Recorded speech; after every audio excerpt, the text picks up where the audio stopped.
Happy listening sa lahat ng mga nakikinig. Tayo ay nanggaling sa isang usapin, controversial. Controversial lang naman siya sa church na may mga factions. Halos lahat meron. Okay. Oh, 'di ba? So controversial siya. Last week, yun nga yung pagkakampi-kampi ng mga tao sa simbahan. Na magkonting refresher lang tayo, no? Bakit ulit nagkakaroon ng kampihan, Sir John? Either may mga personal desire yung bawat isa, o kaya may mga compromise, o kaya naman is merong spiritual pride.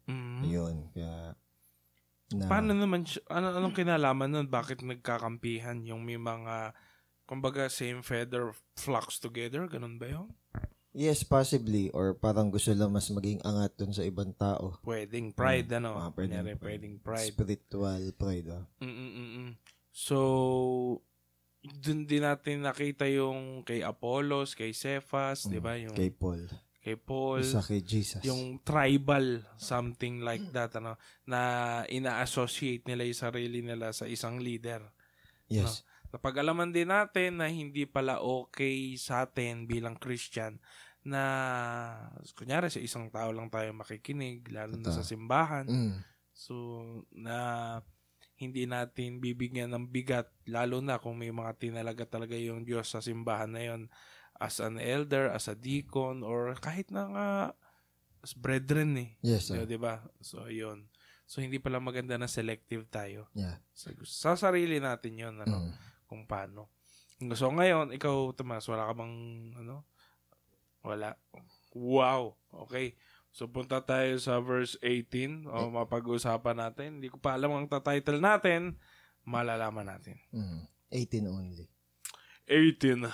Para sa mga naliligaw, walang kwenta ang mensahe tungkol sa pagkamatay ni Jesus sa krus. Pero sa atin na mga niligtas, ito ang kapangyarihan ng Diyos. So, dito sa verse na to, ang pinaka-central point ng pinag-uusapan dito is yung cross. Yung cross kasi ang nagsisimbolize ng kamatayan ng ating Panginoong Jesucristo, which also symbolizes yung victory niya over dun sa sin and death. Ngayon, ang problema is kung papaano pine-present yung bagay na yun. Kasi yung cross, ang symbolism niya is yung shameful na instrument ng kamatayan ng tao noong time na ng mga Romano So kapag ikaw is ipapako sa krus, it's a very undignified and shameful na pamamaraan na ikaw is mapapatay because ang mga pako sa krus is yung mga sabihin natin na magnanakaw, mga treason, yung mga rebelde sa sariling bayan, mga ganon. So, kumbaga, it's very shameful. Ngayon, kahiya-hiya talaga siya kapag sa krus ka namatay, Ngayon, kesa sa COVID, Ngayon, ito yung ginamit kasi na pamaraan ng Diyos para yung tao is maligtas. So, syempre, it's very foolish nga naman na paano ko naligtas sa ganung pamaraan, very shameful nga yung kamatayan ng parang ating Panginoon sa Kristo. Dignified. And parang walang dating. Ngayon, sabi dito, may dalawang uri ng tao. Yung yung perishing na makikita yung cross as something na foolish. Okay. Yung isa naman is yung mga sinisave ni God. Na yun yung kapangyarihan nga ng Diyos. Ngayon, unto salvation. Mapapansin natin parehong present tense yung term. So, ibig sabihin, meron siyang ongoing na path na tinitake na kung saan yung foolish, lalo niyang tinatanggihan or dinidisprove yung bagay na kasi foolish sa kanya, lang appeal sa kanya because yung wisdom na to is wisdom na galing kay God. So, he's trying to reason with his own wisdom. Ang point, hindi nga ganon ipinahayag ni God or piniling i-reveal ni God yung plano niya in your own terms, in your own reasonable terms. Ngayon, para naman sa mga tao na humble at nakikita na yung cross is yung paraan ng Diyos na pagsisave, ibig sabihin no, naintindihan nila yung wisdom ni God. Ang cross kasi should be revealed sa atin. Hindi yung gets ko kung bakit siya pinako sa cross. It's not something na we figured out beforehand. It is something na pinresent sa atin and then tsaka natin na unawaan. So, foolish siya sa mga perishing kasi it doesn't make sense. Reason. Dahil yun yung ina-expect ng tao reason eh. Pero sa mga tao na desperate, it is actually the work of God. And, lalo na sa, di ba, sa Corinthians, di ba, mga Greek to di ba? So, more on ang mga Greek kasi, sila? In love sila sa philosophy. Yan ang galing sila Plato. Diba? Highly esteemed kasi sa kanila yung wisdom. At dito pala, Sir John, sa mga sa Greece. Okay. O dito sa Griego. Sa Griego ba? Tama ba? Basta sa kanilang lugar, sa kanilang mga pamantayan at sa kanilang mga kaugalian, hindi lang pala iisa yung mga philosopher dun sa time na yun. Madami. Hindi lang pala. At may iba't iba silang mga worldview. Oo, madami talaga. Yes. Magkakaroon sila ng followers, di ba? Kunyari, nung time nga daw na yun, parang may 50 plus na philosopher na sinusunod Yes. On how we should, way of life Kung yun yung philosophy di ba? Ang gusto sana nating mangyari, Sir John, yung kinalaman nito sa factions last week. Kasi may kinalaman nga kaya ba talaga itong mga filosofiya ng tao kung bakit nagkakaroon ng faction sa church. May lalaman natin. Pero alam niyo na may sagot. Di ba? Yes. Medyo inaano-ano ko lang.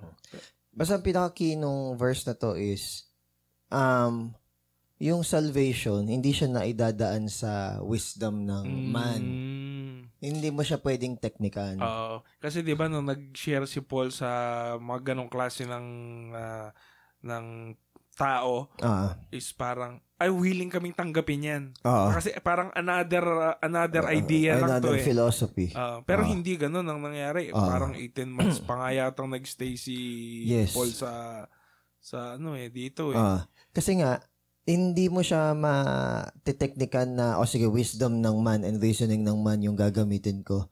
Malamang mas wala nga nako-convert yung reasoning and wisdom ng man Compare dun sa kumilos talaga si God through the preaching ng gospel. Siguro outward. Nakikita mo yung parang fruit, quote-unquote. Kasi minsan kapag ikaw preacher ka o evangelist ka, minsan gusto mo yung nakikita mo talaga na parang, medyo nag-amen sila. Pumapalakpak sila. Yes. May nagsa-sign up. Yes. May tumatawag sa akin na ganito. Yes. I-esteem ako. Parang ganun yung meaning natin ng success No? Lalo na kasi nga, pag ang driven tayo by our own ambition. Yes. Na makapag-win. Ano yung tamang term? Driven by result oriented. Result oriented. Imbis na ikaw as an evangelist, ang iniisip mo ay maging faithful ka dun lamang sa pinapasabi ng Diyos. Ang gusto mo is ma-achieve yung certain result na sa tingin mo ay mapiplease mo ang Diyos o ang sarili mo. No? Yes. Kaya ganun Kaya kadalasan Kaya bakit sa mga crusade, sa mga picture, laging nakataas ang kamay. Pinapataas ang kamay sa kapalang pipicturean. Bakit ganun? Marketing kasi nga, totoo naman. Di ba? Tsaka ano yung magandang kunan ng camera. Saka, kumbaga, dito sir, matatamaan din dito yung gumagamit ng mga worldly ways para mag-win. Yes. Totoo naman. Mag-win kayo kasi may itsura kayo. Mga magaganda kayo. Win nyo yung mga lalaki to. Ano nangyari, di ba? Na-win sila ng world. Ng world. O kaya yung pag pogi ka, di ba? Nyari si Thomas. Pag-artista, di ba? Pag-artista. O kaya pag politiko yun, pag na-win natin yun, malaki. Madaming magiging influence niya. Minsan ginagawa natin parang corporate no? Yes. Na kanyari sa mga school. Leader. Magtatayo lang ako ng isang leader sa isang classroom. Tapos, pababa yun. Parang ganun no? It might be seemingly successful in the first place. Yung gusto kong sabihin. Pero actually, habang nagtatagal, yung kasing manifested na fruit ng Holy Spirit dun sa tao, yung pa rin kasi yung titignan natin. Hindi mo kasi na madadaya dun eh.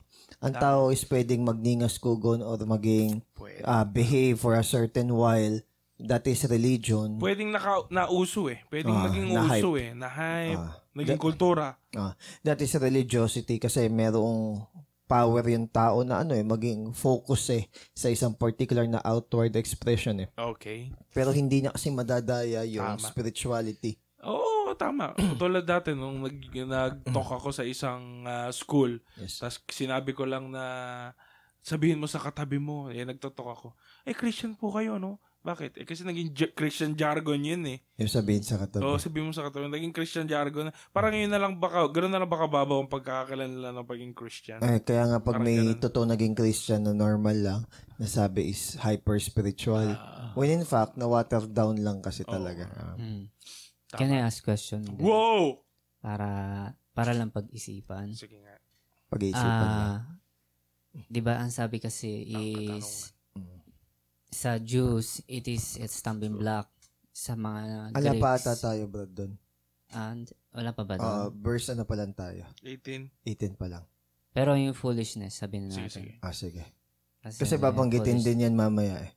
Nandun na. The message of the cross is foolishness also. Parang gano'n.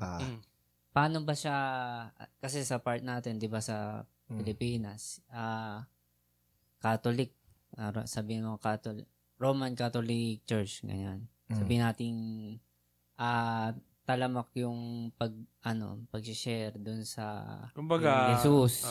Ganyan. Kumbaga, kilala si Jesus. Alam mo na, since birth. Alam na, ganyan. And alam din natin noon, before tayo ma-convert, is kilala natin si Jesus. In what sense, at what point ba, parang ganun, na masasabi natin foolishness yung message ni Christ? Or message ng cross. Siguro dadating din yung kasi ang ibig sabihin kasi ng cross, 'di ba? Pwedeng mong maging meaning is salvation. Yun naman talaga yung parang pinaka-point din ng gospel para ma-save yung mankind, ano. Ang problema sa Roman Catholic, dahil ako dating sa Christian, alam ko yung doktrina ng Catholic na hindi grace alone. Grace plus works. Na hindi lang krus ni Jesus ang nagligtas sa akin. Meron akong mga kailangang patunayan at gawin. Kailangan kong quote-unquote mag-penitence, quote-unquote gumawa ng good works, something like that. Sakramento. Yes. Mga ganun. Para ba nangyari is hindi entirely kay God yung salvation ng tao.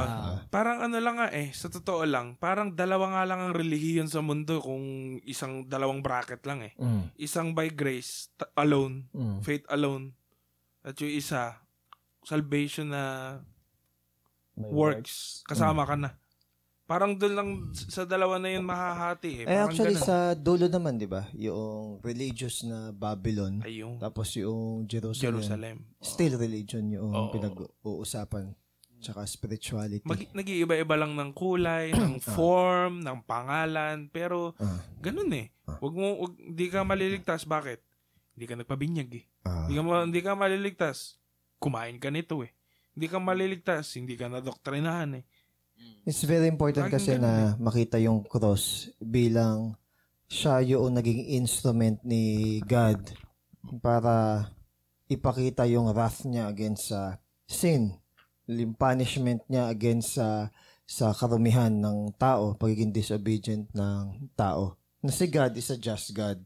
Ano ba sir, kapag yung foolishness ba nun, ibig sabihin dahil naligtas tayo dahil kay Jesus, no? At napako siya sa krus. Yun na yun? Walang kwenta. So, yun yung foolishness. Hindi. Ang sinasabi kasing foolishness dito is, paano maliligtas defeated nga siya, namatay nga siya sa krus. Actually, pag tinuloy mo kasi yan, yung sa Jew tsaka sa Greek, doon kasi may explain. Magkaiba kasi yung view ng Jew tsaka ng Greek patungkol doon sa cross, pero pareho silang mali. Di ba isa stumbling block? Pag natuloy-tuloy mo yan, yung isa sa stumbling block, yung isa is... Tuloy na natin. 19 to 21. Sinabi sa scripture, wawasakin ko ang karunungan ng mga marurunong, tatalunin ko ang husay ng mga matatalino. Hanggang 21 ba? Ano ang mangyayari ngayon sa mga matatalino? Yung mga teachers ng law? Yung magagaling sa debate ngayon? Pinakita ng Diyos na kalokohan lang ang sinasabing karunungan ng mundo. Ang galing talaga ng Diyos. Ginawa niyang imposible na makilala siya ng mga tao gamit ang sarili nilang talino. Ito ang ginawa ng Diyos. Ginamit niya yung mensahe na sa tingin ng iba ay kalokohan para isave yung mga naniniwala. Nakalimutan ko sino yung kausap ko ng agnostic at atheist. Minsan kasi meron tayong illusion na kapag meron tayong natutunan na isang bagay na hindi alam na ibang tao, it is as if na meron tayong feeling na superiority na parang alam ko to, hindi nyo to alam. Lalo na nung mga time na ikaw palang may internet, no? Parang yes. Tayo nyo naalaman yun. Nung pala, siya lang may internet. Ngayon, akala mo nagbabasa ng libro, nanonood lang din naman ng dokumentary. Ayun. Ngayon, merong klase si Albert Einstein. Tapos, yung group of students na kausap niya, ang sabi is, we have settled na walang Diyos. Sabing ganon. Ngayon, tinanong niya, mga ilang percent yung knowledge sa buong mundo na collectively nasa grupo ninyo para masabi nyo na walang Diyos. Ni Einstein dun sa mga estudyante.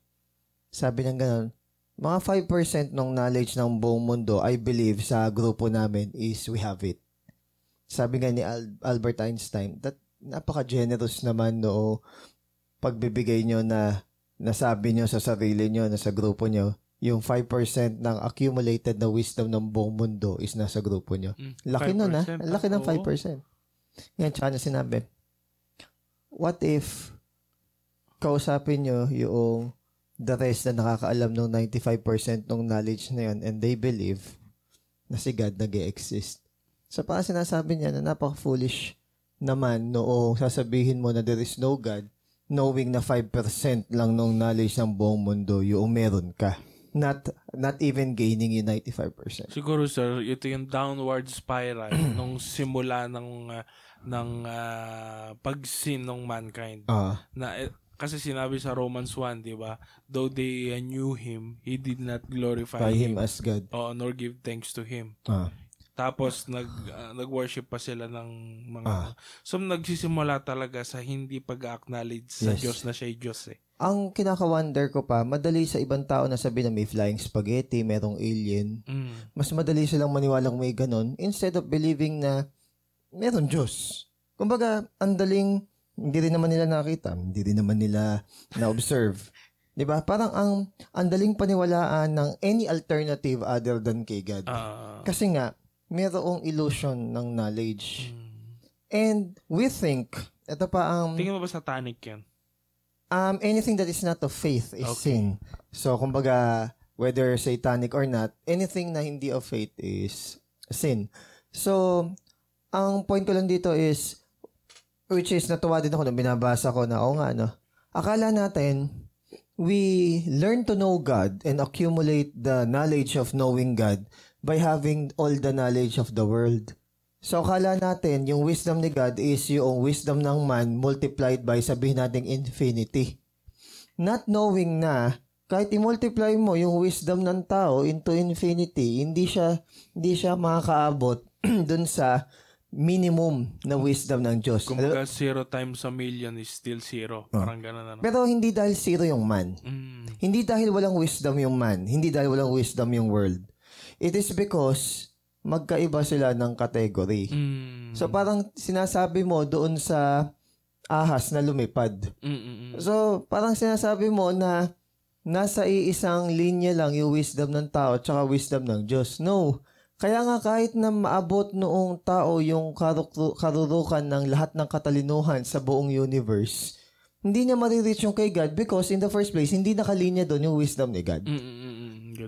Yun yung path. Yun yung sinasabi na sino marunong talaga sa mundong ito? Sino yung scribe? Kasi hindi nga nila masalat yung base minimum ng wisdom ni God. Yung iba, tatry mag-reason out after millions of years, ganyan-ganyan. Wala naman naka-observe ng millions of years. Yung may sasabihin sila sa Big Bang, hindi naman nila ma-explain saan nagmula yung first energy or paano na-transfer yung first energy. Mas madali lang paniwalaan yan kaysa sa Diyos, ano? Yung rotation ng mga planeta sa kanilang axis. May dalawang nahiwalay. May sinabi si Dr. Kent yan. Kent Hovind. Na religion din yan eh. Actually, yes. Oo, religion din yan. Sinasabi niyo na ako, religious ako, by faith ako dahil nakita mo? Hindi. Naniwala ko? Oo. Kayo din naman ganun. Hindi niyo naman na-observe. Or nagtatago kayo sa salitang science. Yeah, or it can be a worldview or belief. Okay. Either way, hindi pinili ni God na mag-glorify siya gamit yung wisdom ng tao. Kasi may kayabangan pa itaw kahit Christian I figured it all out. Di ba kahit yung mga Jew? They think they figured out paano babalik yung Messiah. Eureka. Di ba? Eureka. Yung Greek, they think they figured out kung paano yung greatest na wisdom. Ngayon si God, dahil siya is God, hindi niya nire-reveal yung sarili niya, but by what people think na na-figure out siya. Ang masakit pa, counter pa. Yung sa list na ini-expect ng tao na i-reveal ng Diyos yung sarili niya, dun pa niya ni-reveal yung kanyang sarili. So, tingnan mo to, no? It pleased God through the foolishness of the message preached to save those who believe. Kristo, esteemed, anointed, powerful, majestic, pinartner mo sa cross. Christ, crucified, crucifixion, shameful, humiliating, disgusting, sabihin natin based, naked. Pinagsama mo sa isang sentence na hindi talaga yung mako-comprehend ng both Jew and ng Greek. Yung Jew kasi ang iniisip niya, yung majesty ni God sa Exodus. Ganon niya i-reveal. Yung Greek naman, ine-expect nila na i-reveal ni God yung sarili niya in terms of the highest and loftiest na wisdom na talagang all cure sa lahat ng mga problema ng kaisipan ng tao. Hindi din. So, kumbaga, nagkakaroon ng sariling idolatry and imagination itong dalawang grupo na ito na, ito yan. Hindi. Prejudice, no? Ito yan. Hindi. Yun. Kasi foolishness. Okay. So, mahalaga talaga na sa Bible tayo magbabase. Yes. No. Yes. Hindi sa opinion o filosofiya o sa tingin natin at sa tingin nating tama. Kasi talamak ngayon yan sa simbahan na sa tingin ko ganito, mali ginawa niya. Tapos kapag nag-usap naman tayo, ano bang sinasabi ng Bible? Ay, walang ganyan. Naging Christian pa tayo, no? Yun nga din yung yung nabasa ko. Ewan ko kung Hindu ba to o Buddhist. Okay. Hindi siya Christian. Sabi kasi ng isa doon, para bang, kaya kung sinusunod ko lang yung kung ano yung applicable sa akin doon sa holy book namin, blah, blah, blah, ganyan-ganyan. May nag-comment, bro, hindi ganyan. Bakit ka pa naging part ng isang religion kung pipiliin mo lang kung ano kung ano yung, that's not how religion works. Kung ano yung kabuuan ng mensahe or message is, talagang sa yun, applied, hindi mo pipiliin o mo modify kung ano yung nakasulat doon. Dahil ikaw na yun. Ikaw na mismo yung gumawa ng religion mo kapag ka ganun. Ngayon, regarding naman doon sa katalinuhan, hindi naman ibig sabihin na kapag matalino ka, hindi mo na makikilala si God. Di ba matalino si Paul? Okay. Pero kumbaga, ang pinopoint dito is, talino si Tomas. Kailangan magkaroon mo muna ng spiritual bankruptcy yung tao na, yes, kahit matalino siya, hindi ito ang prerequisite para ma-reveal sa kanya yung message ng cross. Kaya nga sabi nung nagets nga yun ni Paul, ano nasabi niya? I consider everything rubbish. Kasi para bang inaccumulate ko yung ganito katinding wisdom, that's naging very religious ako sa ganitong wisdom, pero bakit na-miss out ko yung Messiah? Yeah? Yun yung parang nakakasira ng ulo na hindi naman sa sinayang, pero ginugol ko yung buong buhay ko dito na nagpakatalino, naging devoted ako sa only to the point na ma-humble siya dun sa Damascus. Then, dun talaga nagkaroon ng shift sa mind niya na, wait. Ito lang, ganito ba? Simple lang? Parang gano'n. I think, simplicity. Tapos I think, I have it all figured out. Siguro yun sabi ni Paul, I think I have it all figured out. Only to find out na, no, I haven't figured it out at all. So, yun yung sinasabing foolishness. Saan na tayo? 22? 22 to 25. Pero pinipreach namin ang Christ na pinako sa krus na hindi matanggap ng mga Diyos at walang kwenta naman para sa mga hentil. Pero para sa mga tinawag ng Diyos, mga Jews at Gentiles, kay Christ nakikita ang kapangyarihan at talino ng Diyos. Excuse me. Kasi yung sa tingin ng iba na kalokohan ng Diyos ay mas magaling pa sa talino ng tao.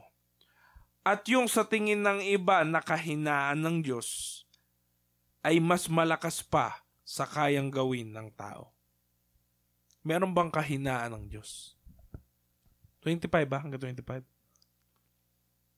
Actually, wala namang kahinaan yung Diyos necessarily. Pero kumbaga, kung titignan natin kung saan perspective ng tao, no? Kung sa perspective ng tao, kung saan pinaka most vulnerable yung Diyos, nung time na nasa cross. Pero kasi, napakagaling din kasi doon makikita yung wisdom ni God eh. Yung lahat ng galit sa kasalanan, yung hate sa rebellion ng tao, yung justice ng Diyos laban doon sa mga offender, lahat na ipaparusa ng Diyos against sa atin na makasalanan, makikita mo sa cross eh. Lahat ng hinagpis, pahirap, lahat ng torment para sa kasalanan. Kaso nga lang, sa cross din pinakita yung mercy ni God, yung love ni God, yung passion ni God. Ngayon, lagi natin maitatanong, paano pinagsama ni God yung hate tsaka yung love sa isang pagkakataon? And that is, doon nga pumapasok yung wisdom ni God. Na paano niya naipakita yung justice, pero naipakita din niya yung mercy at the same time. Diba? Paano niya naipakita yung curse, and at the same time, pinakita niya yung blessing. In just one event, Christ is crucified. Kaya nga, pag naintindihan lang ng tao kung gaano ka-contrast yung salitang Christ tsaka crucified, doon palang malinaw na yung oxymoron nung statement na yun na sobrang baligtad eh. But still, pero yun nangyari talaga. So, ang na-realize ko dito is, it is good that man tried to be wise, pero hindi sa kanya sariling estimate. And mas mainam sana, hindi sa worldly na wisdom. Worldly wisdom can impress other people and satisfy yung cravings ng tao sa thirst ng knowledge. Meron kasing natural desire yung tao na makaalam ng mga bagong bagay eh. Pero wala pa rin kasing tatalo dun sa wisdom na galing kay God. Kasi it is foreign of us sa labas eh. Sa krus ng Kalbaryo, no? Dun, anong tanong ko dito, sir? Paano ba natin hindi mami-miss out? Yun, yung ganong, yung message. John 3:16. Paano natin siya hindi malalagpasan para hindi natin maranasan na, foolishness naman pala yan eh. Yung John 3:16. Pinaka-simpleng verse. Sabi sa John 3:16, but God so loved the world that He gave His only begotten Son, that whosoever believes in Him shall not perish but have eternal life. So, kumbaga, wala tayong ambag sa ating kaligtasan maliban sa kasalanan na nag-contribute para merong Diyos na mag-sacrifice sa sarili niyang buhay para sa atin. Meron bang time sa buhay nyo na foolishness yun? Yung message? Hindi ko maintindihan. Para bang, bakit?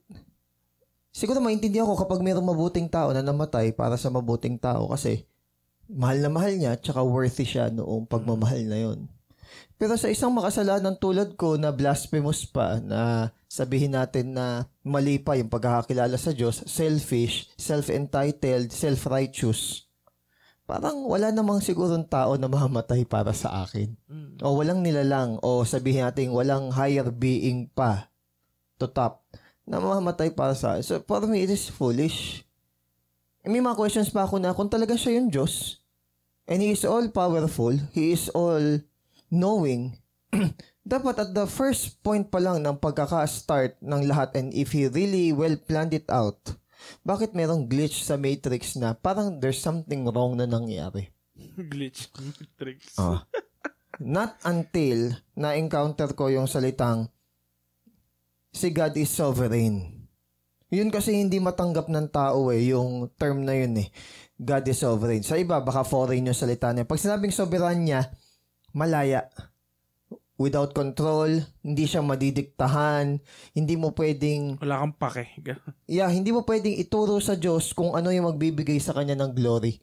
Kung pinili ng Diyos na ang magbibigay sa kanya ng glory is yung bagay na to, sino tayo na mga paso na magsasalita na bakit mo ako pinorma ng ganito? Doon mo magigets na yung Diyos is Diyos because yung gusto niyang gawin is kaya niyang gawin. So, kung sasabihin natin na, I thought you figured it all out. Yes, He figured it all out in the beginning. Lahat, alam na niya lahat ng mangyari in the beginning. Pero, hindi niya pinili na doon natin maintindihan yung mga bagay-bagay na, hindi, pag Diyos ka, ganito yung gagawin mo No, Diyos siya. You cannot figure Him all out. Yun yung mystery ng pagka-Diyos. Because if you figure all out about kay God, there are two statements about that. Number one, hindi na siya yung Diyos. Pangalawa, baka ikaw na yung Diyos. So it doesn't go that way. Go, Brother Tomas. What are your thoughts? Siguro alam ko lang na namatay si Jesus, pinako sa krus. But not until si God kumilos sa buhay natin. Na born again ka. Yes. Not until ni-reveal ni God kung sino talaga si Jesus. Kumbaga, ang tingin ko nung kay Jesus is hindi naman siya talaga Panginoon. Though, tinatawag mo siyang Panginoon. Pero, hindi naman talaga ako nung nagsasamit sa Kanya. Kumbaga, religiously, sabihin mong nagsisimba ako nun, ganyan. May portion pa nga nangyari sa akin nun na nagsisimba ako sa Katoliko, nagsisimba rin ako sa born again Christian nun. Pero hindi naman talaga ang motive ko nun is para makilala si Jesus. Motive ko nun is para makapasa ng board exam. Kumbaga, pengi noon si Lord sa akin. But not until nung kumilos nga si God na ni-review niya kung sino talaga si Jesus. Nung ano pa ba yan? Doon nabuksan yung pag-iisip ko na si Jesus, siya ang anak ng Diyos. Na siya yung namatay para pagbayaran lahat ng kasalanan na hindi dahil sa mabubuting gawa, hindi dahil sa mabuti kong tao, ganito, ganyan, nagsisimba ako, nagpe-pray, nagbabasa ng Bible, kundi dahil lang sa ginawa ni Jesus.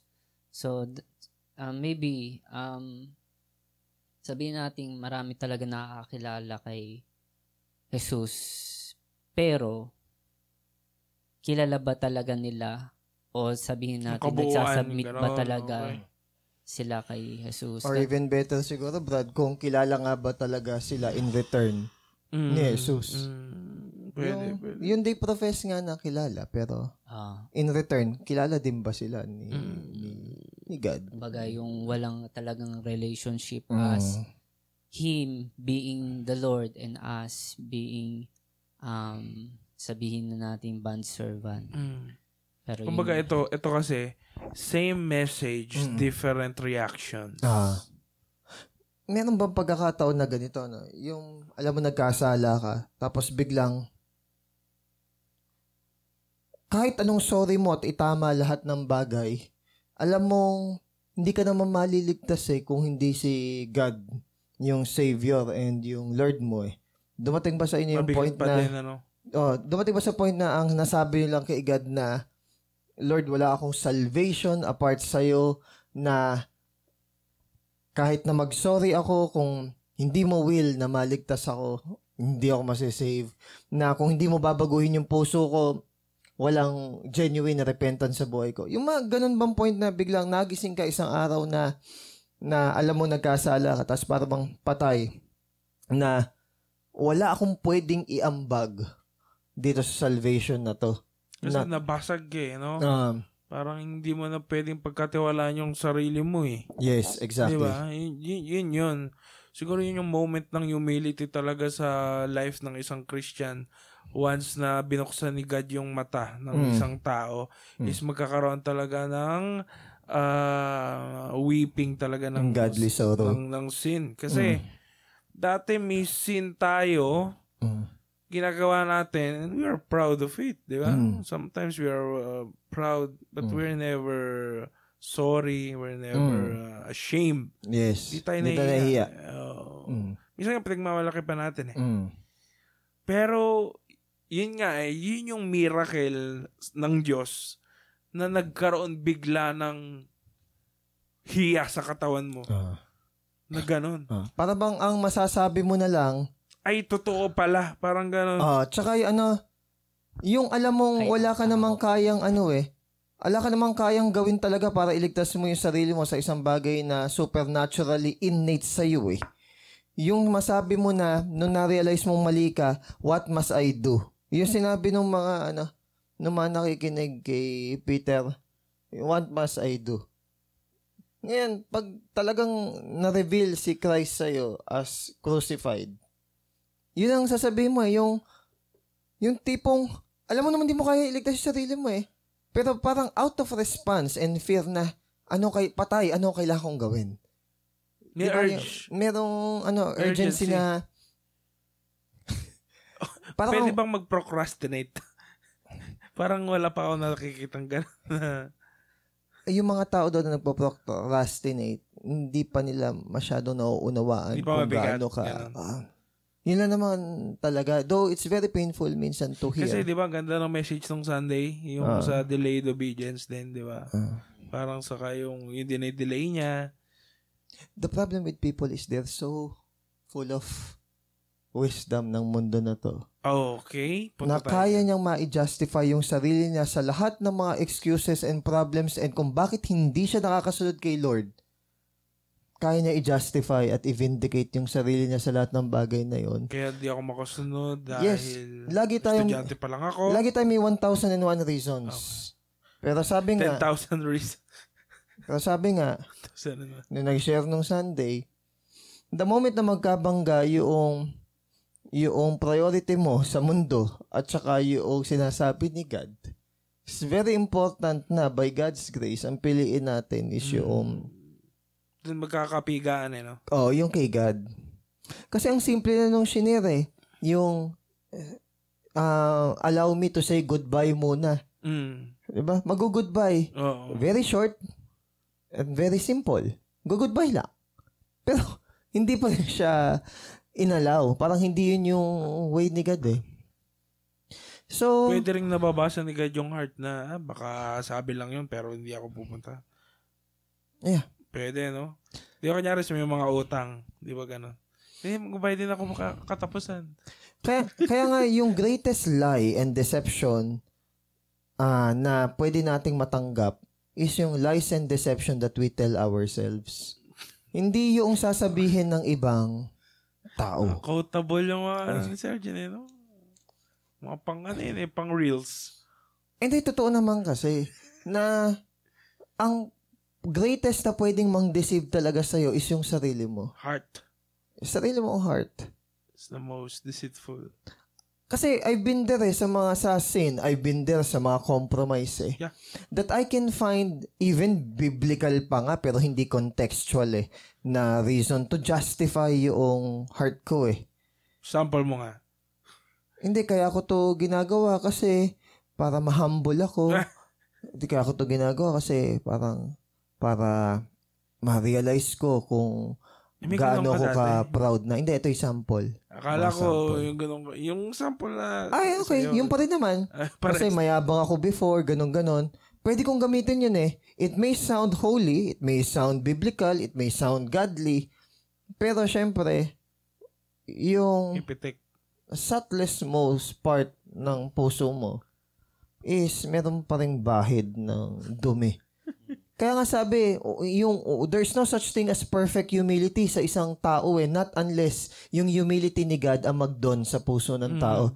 Kasi, kung yung nagkakamali si Spurgeon, nagsabi doon, that even the most, or the humblest na heart na meron na isang tao is still mired with dirt. So kumbaga, pwede mong itago yung pride mo, or pwede mong itago yung sin mo and compromise mo, even on the most holy virtues ng mundo na to. Sample ulit. Para talagang tumbok na natin. Hindi, ang sinasabi ko yung sarili ko para Hindi, parang tumbok lang natin yung yung parang in general eh. Kunwari, ang tawag dito, meron kang masamang pakay sa isang tao. Pakay. Hindi, para para general, may masama ako isang pakay sa isang tao. Pero iaano mo siya? I-sugarcoat mo siya in terms of the guise of gusto mong tulungan at ma-sharean yung tao. Di ba pag kunwari gusto mo ligawan yung isang tao, di ba? Sige, sharean ko muna. Pero nakabalot siya dun sa point na hindi, gusto mo ligawan yung tao eh.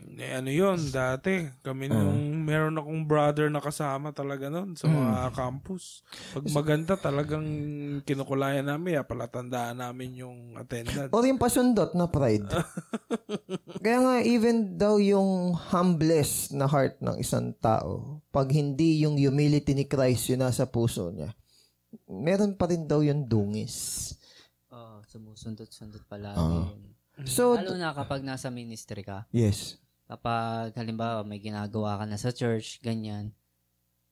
Ito, yung lagi ko binabaray sarili ko dito eh. Kasi, halimbawa, di ba, dun sa church natin, sabihin natin yung nag-aayos-ayos ng ng mga bangkuan, ng mga table, tas yung mga, basta yung mga doon, mga anik-anik. Tapos yung ikaw yung sabihin natin, kailangan maaga ka sa church, ganyan. Kailangan mo gumising ganito, ganyan. Kumbaga, bumapasok sa isip ko nun, wow, ako yung ganito, ako yung ganito. May ganun eh. May parang, though ginagawa mo siya kasi, gusto mo pag-serve si Lord, pero may sumusundot palagi na, ay, parang iba. Meron bang... Yung mga iba tulog pa. Ako, may ganun. Ganun eh. So ibig sabihin, meron kang loftiness sa heart mo na ako ganito, sila hindi ganun. May ganun eh. Okay. May sumusundot na ganun eh. Which is, syempre, dinidinay mo siya, pinagpe-pray mo, Lord, na yung mga ganung bagay is mawala. Actually, hindi ka naman magkakaroon ng ganyan kung hindi ka din naman nag-obey kay God. Yes. Dahil nag-obey ka kay God na ikaw ang sa maaga, hindi ma-expose yung ganyang part na... Ngayon, kung takot yung iba, sasabihin nila, ay, wala akong ganyan eh. Kasi walang opportunity na ma-expose yung bagay na... Di ba may nagsabi nga kung kailan nagkaasawa, doon para nagkaroon ng temptation na para nagkakagusto doon sa iba. It's because hindi ka na-expose before.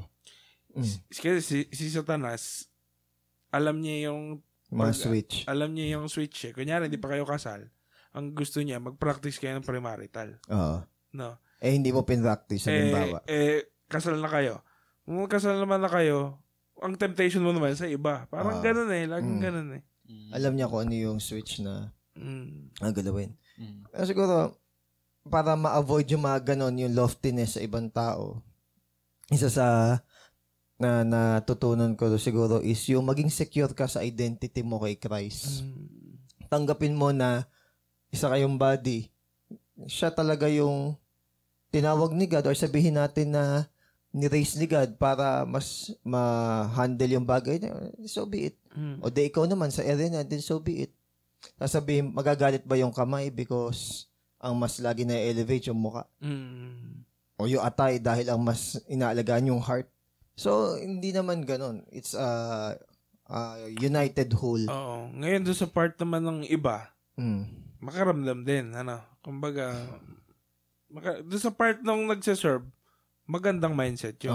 Sa part din naman ng mga iba na makaramdam kayo na baka kailangan ng tulong, gano'n. Pwede, di ba? Madalas daw ang reason kung bakit hindi nakikita ng tao yung sinfulness niya is hindi siya exposed daw dun sa majesty ni God. Remember nung kay Peter, nung nag-miracle si Christ dun sa miracle catch? Di ba tsaka niya sinabi na, depart from me, a sinner. Hindi naman kinondem o ni-rebuke ni Jesus si Peter. Basta pinakita lang niya yung majesty niya kay Peter. Pero siya mismo nabasag and na-realize niya na.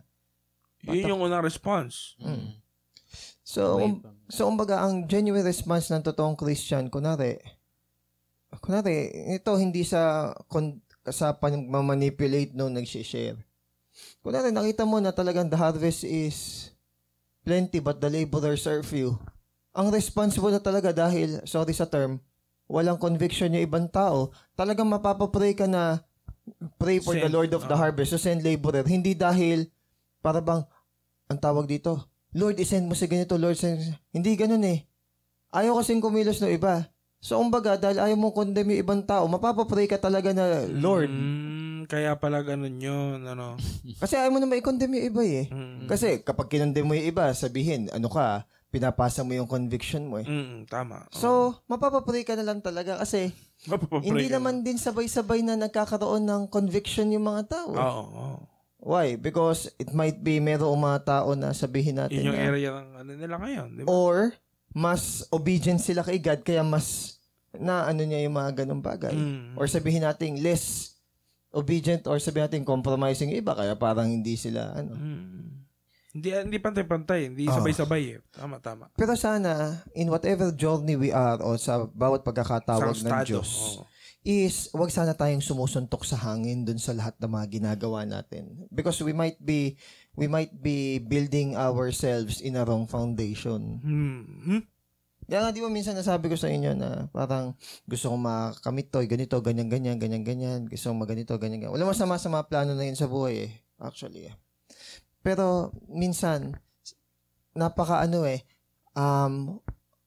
tawag dito, obliviously positive ng isang tao. Pag sinabi obliviously positive, para bang wala siyang muwang na yung pagka-positive niya hindi godly na he thinks na he has so much time in this world para igugol sa mga bagay na material, not knowing na God will require your life one day. Kaya minsan yung tao, para bang kung magplano sa buhay niya as if na mabubuhay pa siya na 100 taon Parang yung sinabi ni Jesus na nag-aani at nalagay sa kamalig. Yes. Di ba? Isa kang hangal. Ngayon ding araw ko babawiin ko ang buhay mo. Ayun. Di ba yun yung sabi na? Kaya nga, si Paul, ang sinabi niya, he is, split between two sides na, siyempre, pag namatay siya, makakapili na si God sa glory. Pero pag nandito siya, it is for your own profit. Pansin mo, na kahit nandito siya sa earth, heavenly pa rin yung mindset niya. So, again, this is not to condemn. Wala namang masama na mangarap ka and to find small pleasures in this life, mga good pleasures in life.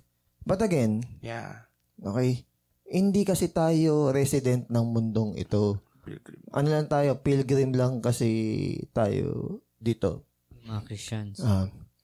And singit ko na rin to, kasi si Paul lang binabanggit natin Nung nasa Pampanga ko, yung mga binabasa ko kay Matthew Henry Nagkaroon ako ng comfort doon nung binabasa ko Even though si Paul, sa kasamahan niya ng mga kapwa Christian, ang tingin nila kay Paul ay erratic.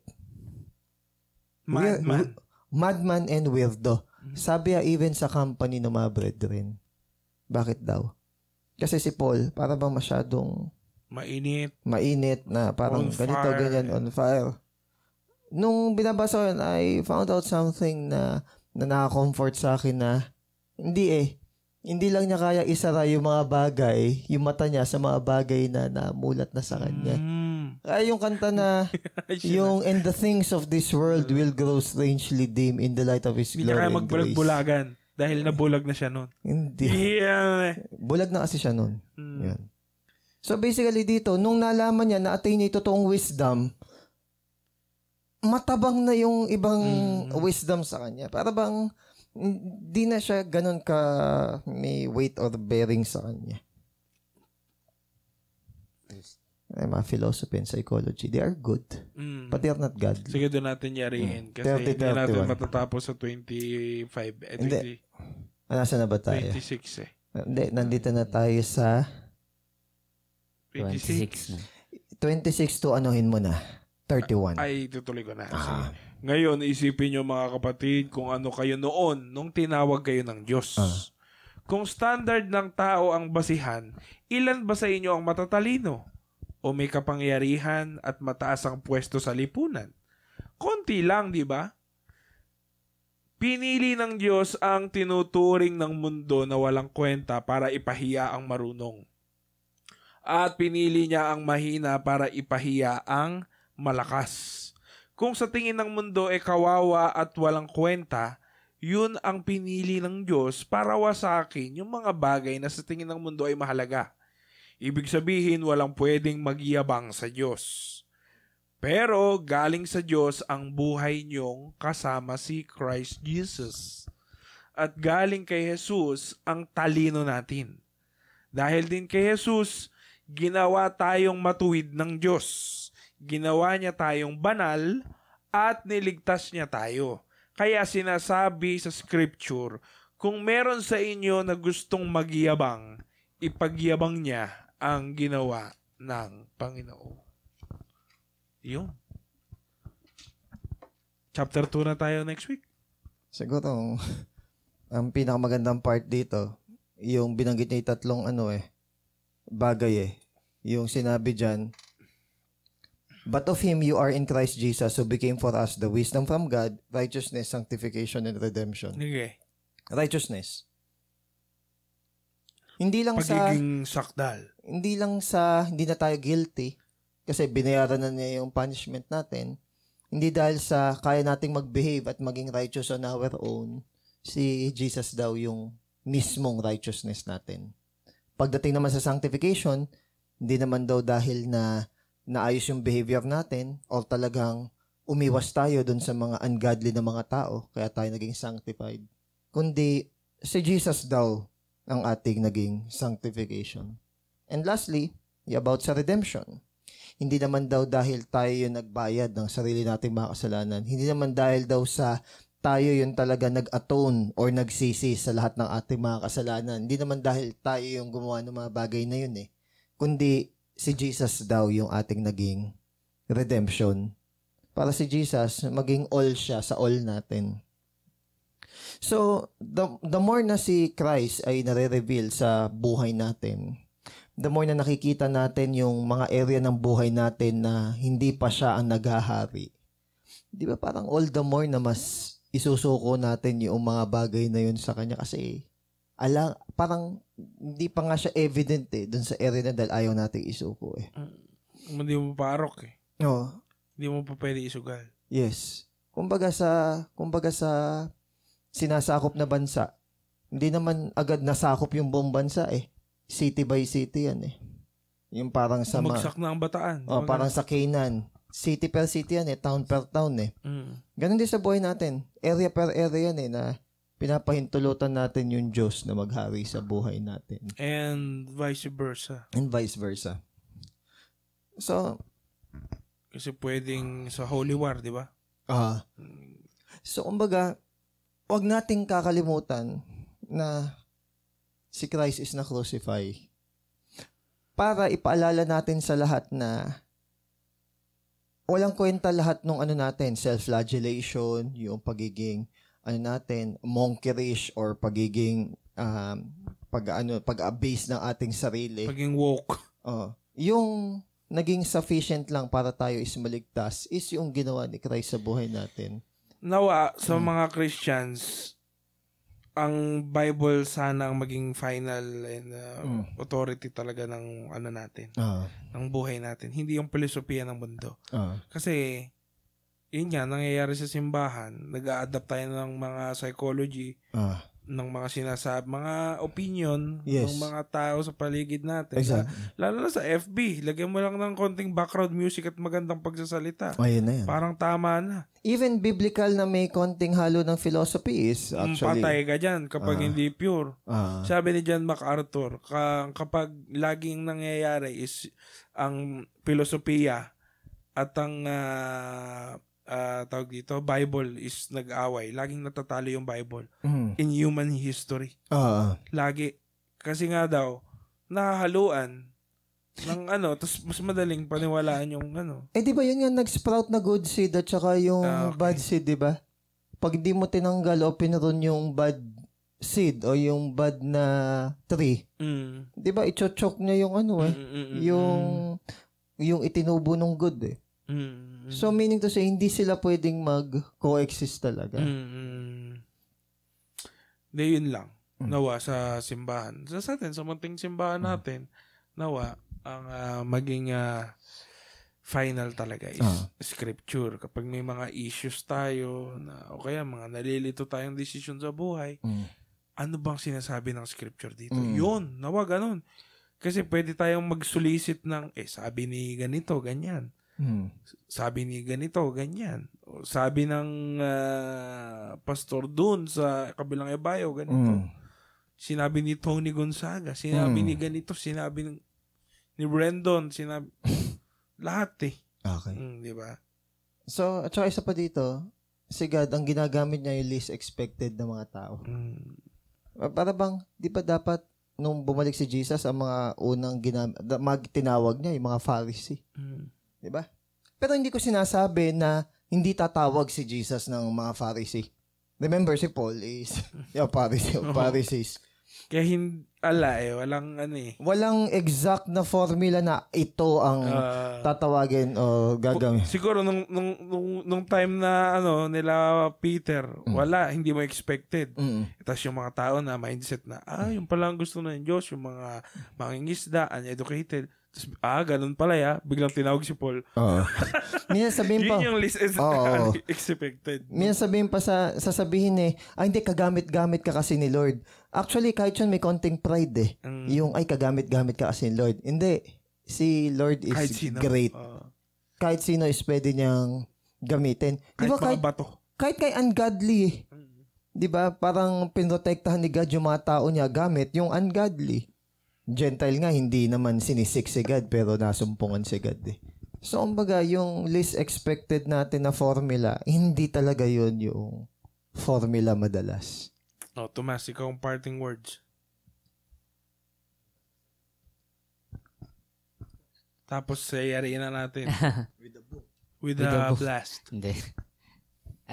Yung sinabi lang din dito sa dulo, let him who boast in the Lord. Sa bawat kasi kilos natin sinasabi, lalo na yung gusto kong may apply din and lagi ko naririnig din sa pastor natin, yung pagiging light sa mga tao is kung gusto natin mamuhay as a Christian, ipakita talaga natin na si Lord yung nagmamay-ari sa buhay natin. Pag malaki natin siya, simple, halimbawa, nakipag-usap lang tayo sa ibang tao. Parang ang direction pa rin ng utak mo is paano ko kaya mai-share yung gospel sa kanya? Paano ko ba ma-segue? May mga ganung moment. So, doon halimbawa ngayon sa work, na halos sabihin na natin hindi talaga Christian, hindi halos lahat Christian. Hindi ko masabi tuloy na Sabihin natin hindi nga Christian yung mga naandun. Paano yun? Paano mo maipagmamalaki si Lord sa buhay mo? Paano ka mamumuhay ng light and salt? Masasabi natin yun kapag tayo is sumusunod sa salita niya. So, yun. Ayun, maraming salamat sa kapakikinig natin at God bless everybody.